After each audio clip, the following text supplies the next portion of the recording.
Hi అండి, welcome back to our channel Alekhya కొండకావూరి.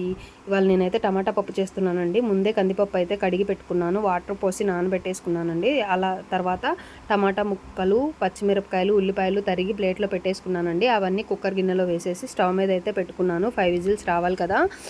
ఈలోపు నేనైతే బెండకాయ కూర చేశానండి. అదైతే వీడియో తీయడానికి కుదరలేదు. తను అస్తమానం ఎత్తుకోమని అడుగుతుంది. నాకు 3 ఇయర్స్ బేబీ ఉంది.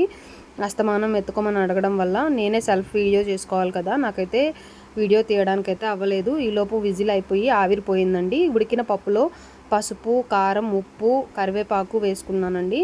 ఆ తర్వాత వేరే కడాయి పెట్టుకొని ఆయిల్ పోసుకొని పోపు దినుసులు అయితే వేసుకున్నాను.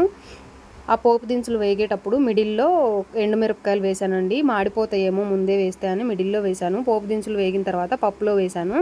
పప్పులో వేసిన తర్వాత మొత్తం మిక్స్ చేసేసానండి. మిక్స్ చేసేసిన తర్వాత కొంచెం సేపు ఉడికిస్తే కమ్మటి టమాటా పప్పు అనేది రెడీ అయిపోతుంది.